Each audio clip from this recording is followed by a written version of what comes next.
Hello guys, সবাই কেমন আছো? আশা করি সবাই ভালো আছো। আজকে আমি বড় বড় গরুর হাড়গুলি নিয়েছি। এই হাড়গুলি গোশত থেকে আমি আলাদা করে রেখেছিলাম।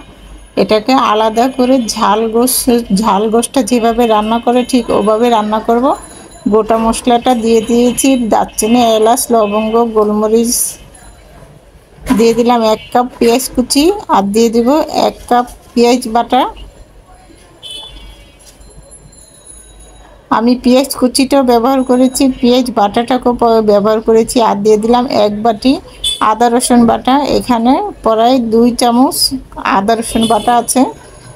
দিয়ে দিব 1.5 চামচ লবণ। দিয়ে দিব 1.5 টেবিল চামচ হলুদের গুঁড়া। দিয়ে দিব 2 টেবিল চামচ মরিচের গুঁড়া।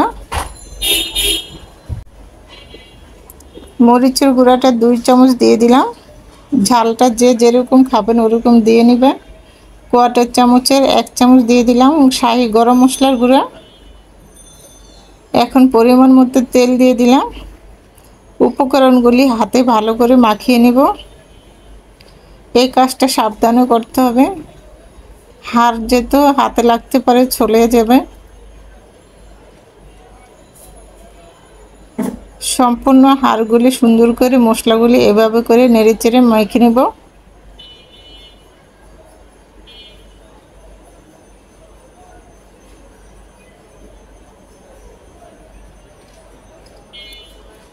মাখা হয়ে গেছে, সামান্য একটু পানি দিয়ে দিব।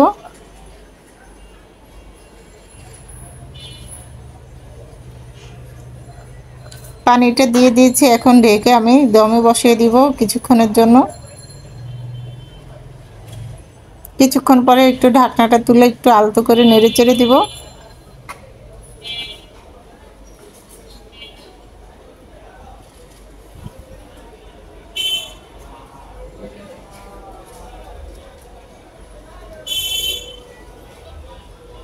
গোশ থেকে পানিটা বের হয়ে আসছে, একদম খুব সুন্দর।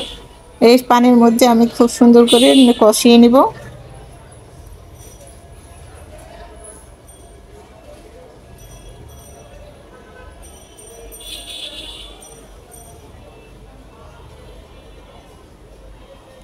আমি কিন্তু আরও কিছু পানি দিয়েছিলাম, সামান্য একটু গরম পানি করে দিয়েছি।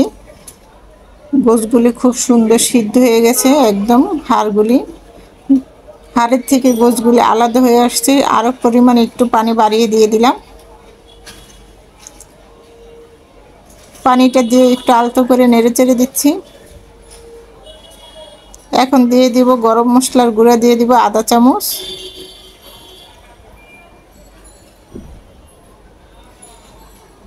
দিয়ে দিব ভাজা জিরার গুঁড়া কোয়াটার চামচের 1 চামচ।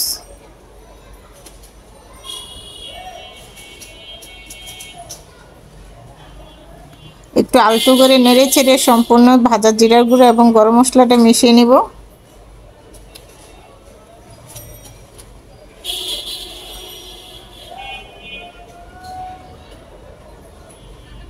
এই যে গোশগুলো হাড়ের থেকে আলাদা হয়ে গেছে, একদম খুব সুন্দর করে সিদ্ধ হয়ে গেছে।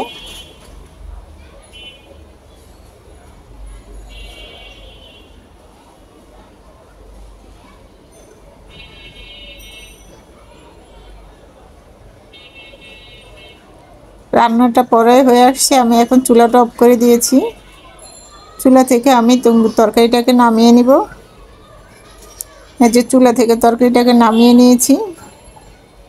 কতটা সুন্দর এবং লোভনীয় লাগছে, এখনই খেতে অসাধারণ টেস্ট ছিল। এভাবে করে রেসিপিটা রান্না করলে খেতে খুবই ভালো লাগে।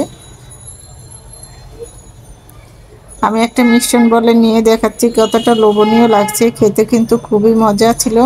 আমার এই রেসিপিটা সাদা ভাত, পোলাও, খিচুড়ি এবং রুটি, লুচি, পরোটার সাথে খেতে খুব ভালো লাগবে। আমার রেসিপিটা যদি ভালো লেগে থাকে তাহলে আমার ইউটিউব চ্যানেলে লাইক এবং লাল বাটনটা টিপ দিয়ে দেখবেন, তাহলে নিত্য নতুন রেসিপিগুলো আপনাদের কাছে পৌঁছে যাবে। রেসিপিটা এই পর্যন্তই। সবাই ভালো থাকবেন, সুস্থ থাকবেন, নিরাপদ থাকবেন। আল্লাহ হাফেজ।